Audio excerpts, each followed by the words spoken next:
Magandang araw! Kumusta po kayo at naway nasa ligtas kayong kalagayan habang nanonood ng ating munting programa? Ako po ang inyong Ate Michelle.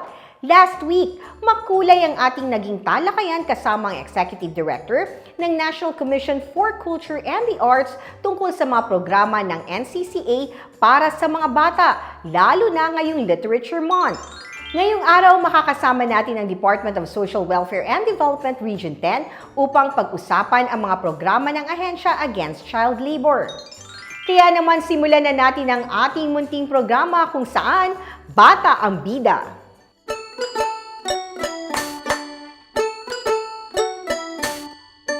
The Department of Social Welfare and Development and the Network of Social Partners of the National Program Against Child Labor, an interagency program that serves as the comprehensive response to child labor in the Philippines, are united in harnessing the collective action of individuals and organizations for eliminating the worst forms of child labor and transforming the lives of child laborers, their families, and communities towards their sense of self-worth and development.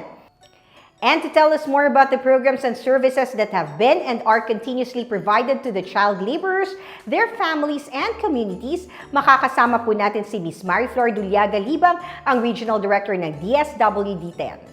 Magandang umaga po at maraming salamat sa inyong pagpapaunlak sa aming imbitasyon.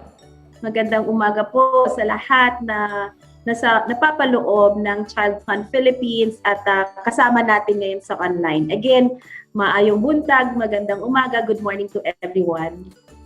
Isa sa mga tungkulin ng DSWD ang masigurong nabibigyan ng sapat na proteksyon at intervention ang mga bata na biktima ng pang-aabuso. Kabilang na dito ang child labor. Base po sa monitoring ng Department of Labor and Employment, umabot sa 9,000 ang identified child laborers sa Region 10 noong 2020. Sa monitoring naman po ng DSWD 10, ilang bata po ang engaged sa child labor ang ating na-rescue at ano po ang mga assistance na naibigay natin sa kanila. Sa taong 2020, Ma'am Michelle, meron po kaming 8 mga bata mula sa Region 10 ang na-rescue po ng DSWD. 3 po dito ay mga menor na edad na nasa edad 16 to 17 years old at nailigtas po namin sa pagtatrabaho sa isang warehouse sa bayan ng Isabela. Sila po yung mga bata na mula po sa Hinguog City. Samantalang, yung 5 minor de edad naman po ang nailigtas sa pagtatrabaho sa bukid ng Ilocos. At pinangakuan po sila ng 10,000 kada buwan. Bale, kumbaga yun po ang magiging sahod nila at isang sakong bigas, ngunit wala naman din po silang natanggap. Pinagbantaan sila ng may-ari, naguguluhin ang kanilang mga pamilya pag sila ay tumakas. Itong 5 menor na edad naman po na mga bata ay mula po sa Valencia City ng Bukidnon. At yun nga po sa ilalim ng programa ng DSWD sa Recovery and Reintegration Program for Trafficked Persons or RRPTP po, binigyan po ng tagsa 10,000 na tulong pinansyal o cash assistance ang bawat pamilya ng mga batang nailigtas. Ito po ay napakasimpleng ayuda or cash assistance mula sa DSWD, but we are really hoping na kahit papaano maitawid po nila yung krisis na pinagdaanan ng pamilya o pinagdaanan ng mga bata. Base sa mga child labor cases na hawak ninyo, ano po ang nakita nating negatibong epekto sa pisikal, kalusugan at mental health ng mga batang engaged sa child labor? At ano po ang mga interventions na ginawa ng DSWD dito? Ang child labor ay pinapatay ang karapatan ng mga bata na mag-aral at maglaro. Yung po bang simple lang na kagustuhan ng mga bata, yung pangunahing karanasan ng isang bata, yung matuto at magsaya, na siyang importanteng mga aspeto sa paghubog ng pagkatao ng isang bata. Sa ganitong aspeto, lagpas sa pisikal na hirap ang naidudulot ng child labor. When children work like adults, this will deprive them of their childhood. Very often, they cannot attend regular school, and worst, uneducated at all. This kind of work is mentally, physically, socially, and even morally dangerous and harmful. Ang DSWD naman po ay may child protection services na naglalayong itaguyod at masigurado na aalagaan ang karapatan ng mga bata sa pamamagitan po ng counseling or psychosocial intervention. Pwede din po yung aming livelihood assistance sa kanilang pamilya, financial assistance na sakop ang medical, educational at food assistance. Meron din po kaming balik probinsya o yung tinatawag naming transportation assistance. Meron din po kaming referral for case management sa LGUs. At ang Pantawid Pamilyang Pilipino programs o yung sikat sa term na 4Ps ng DSWD na nagbibigay ng direktang cash grant sa mga mahihirap na pamilya kapalit ng pagsiguro ng mga magulang na ang kanilang mga anak ay nag-aaral, mapapanatiling malusog, at ang mga magulang mismo ay natututo mula sa Family Development Sessions o yung tinatawag naming FDS. Isa sa mga module ng FDS ukol sa child labor ay nagsusulong sa karapatan ng kabataan at nilalayon ang komunidad na malaya sa child labor. Ang DSWD ang partner ng DOLE na nangunguna sa kampanya kontra child labor sa pamamagitan ng binuong National Child Labor Committee. Ano naman po ang tungkulin ng DSWD sa kampanya kontra child labor? May convergent initiative po ang DOLE at DSWD upang labanan at tuluyang wakasan ang child labor. Bukod po dun sa mga nabanggit ko na pagbibigay tulong ng DSWD sa ilalim po ng National Child Labor Committee, ang DSWD po ay may commitment na isulong ang karapatan ng kabataan sa pamamagitan po ng Module on Child Labor sa ilalim ng 4Ps Family Development Sessions or FDS. Maya-maya ipagpapatuloy natin ang ating makabuluhang talakayan kasama pa rin ng Department of Social Welfare and Development Region 10.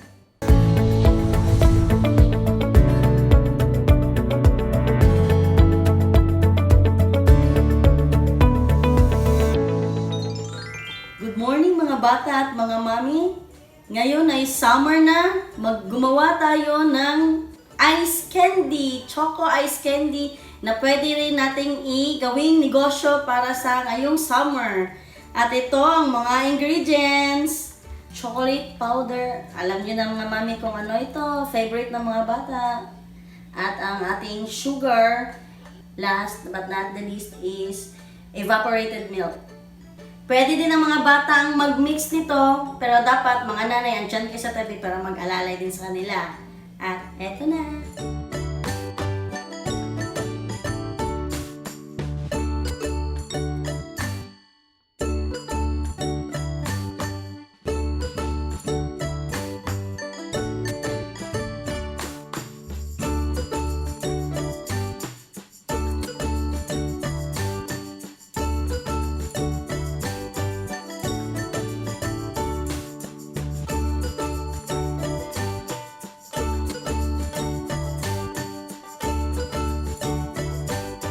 O, di ba? Napakadali lang mga bata, mga mami. Pwede nyo itong ibenta sa halagang 3 to 5 pesos.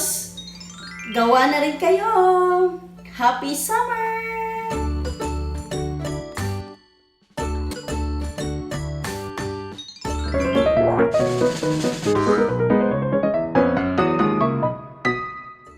Patuloy ang ating pamamahagi ng school supply sa isang masweting netizen na makakapagbigay ng makabuluhang sagot. Magbahagi ng safe and fun activities na pwedeng gawin ng ating mga anak ngayong summer season.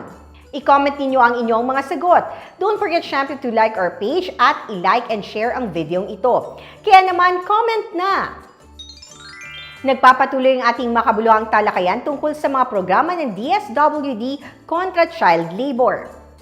Ma'am, nagpatupad din ang DSWD ng SHIELD program o ang Strategic Help Desk for Information, Education, Livelihood, and Other Developmental Interventions. Ano po ba ang layunin nito at ilang mga bata na ang na-profile at nabigyan natin ng intervention? Ang ating Strategic Help Desk of Information, Education, Livelihood, and Other Developmental Intervention or SHIELD ay magpagkalahatang layunin na wakasan ang child labor, particularly sa pinakamasahol na uri nito. At yung mga nasa blanket ban or mga bata na may edad 15 taong gulang pababa. Meron kaming particular na layunin tulad ng magtatag ng Child Labor Local Registry or CLLR system, pagtibayin ang programa at lokal na mekanismo para sa pagsama-sama ng mga programa para sa mga child laborers at sa kanilang mga pamilya. Ito ay sa pamamagitan ng pagtatag ng Barangay Help Desk. Pangalawa, meron din pong pag-organisa sa komunidad upang madagdagan ang kaalaman at kakayahan ng child laborer, kanilang mga pamilya at mga nasa katungkulan ng protektahan sila. Alam niyo po, itong SHIELD medyo mahaba-haba at malawak din po ito. Ma'am Michelle, please allow me to also discuss ano po ba ang napapaloob pa ng SHIELD. So we have a target clientele. Una dito, yung children engaged in worst forms of child labor, the YFCL. We have the family of child laborers. We have the community in pilot areas. We have the LGUs and local stakeholders. And we also have the employers, including the financiers, the hacienderos, contractor, at iba pa. The pilot areas, nanguna na din po kami sa Region 4A, sa Katanuan, Quezon. Meron din po kami sa Region 5. We have the Labo, Jose Panganiban, and Paracale, Camarines Norte. We have Region 8, yung sa Cananga and Ormoc City, sa Leyte. And tayo dito sa Region 10, sa Maramag, Bukidnon, the LGU adoption of SHIELD project through MOA signing was conducted po noong November 11, 2020. Yung profile children naman po natin, Ma'am Michelle, sa simula ng implementation ng programa, meron na po tayong 117 na mga bata na itinala o na profile gamit ang CLLR tool natin. At 54 sa mga ito ang naka-avail na po ng educational subsidy na may halagang 500 pesos kada buwan.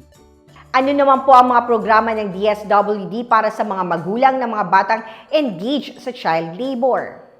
Ang Recovery and Reintegration Program for Trafficked Person o yung tinatawag nating RRPTP at Child Protection Services ng DSWD ay nagbibigay po kami ng una-una yung counseling and psychosocial intervention. Napaka-importante po that we really have to touch the mind and the heart of every child. We also have the livelihood assistance, the financial assistance, pwedeng medical, educational, or food assistance. We also have the Balik Probinsya, the transportation assistance, and as I've mentioned earlier po, yung referral sa residential facilities para sa mga biktima kung sakaling nangangailangan ng pansamantalang protective custody.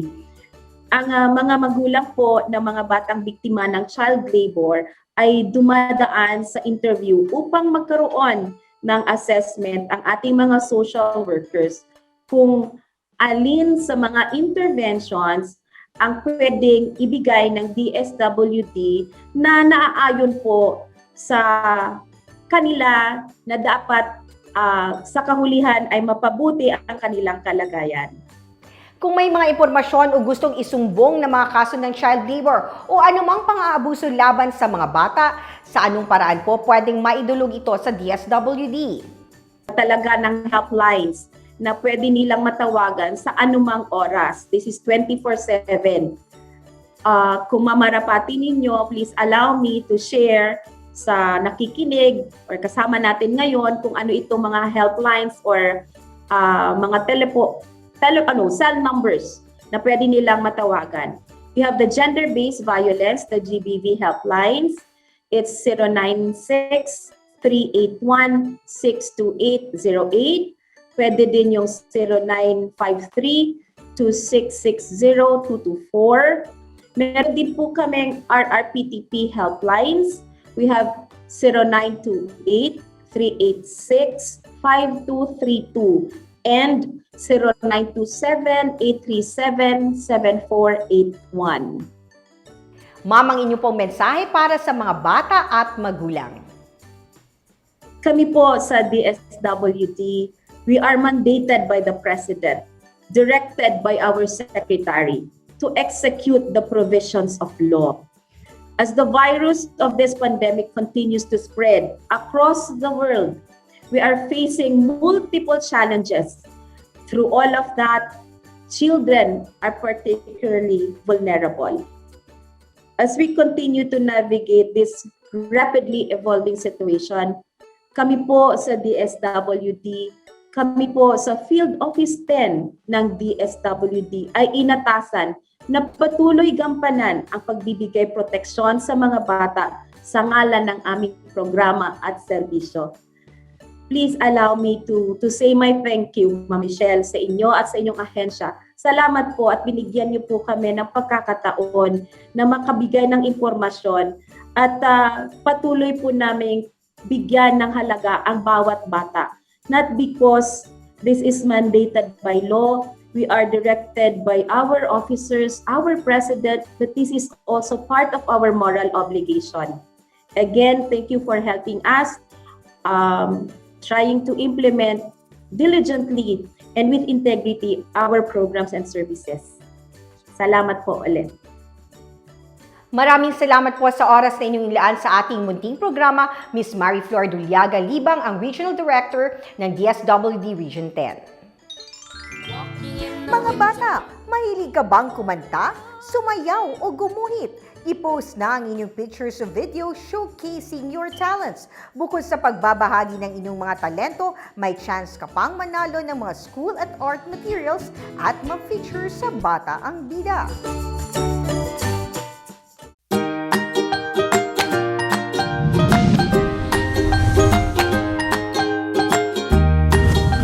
Over many years in public life in Mindanao, including being a public servant for 9 years, and now in my current position at the National Commission for Culture and the Arts, or NCCA, I have seen how young people's incredible drive and commitment can change things for the better. On a daily basis, young people show their power for transformational change. There's an old saying, kabataan ang pag-asa ng ating bayan, involving young women and men as partners in the development of our nation. It is both a right in itself and an important condition for the success of our mission. For this to happen, we must also safeguard our young people's welfare and ensure that no one must be subjected to child labor. With ChildFund Philippines hashtag I Stand Against Child Labor campaign, we are urging our communities to take action to combat child labor and uphold the right of our children. Together, let us commit to shape and develop a caring culture and a bright future for the next generation of Filipinos. I am Al Ryan Alejandre, NCCA Executive Director, and I stand against child labor.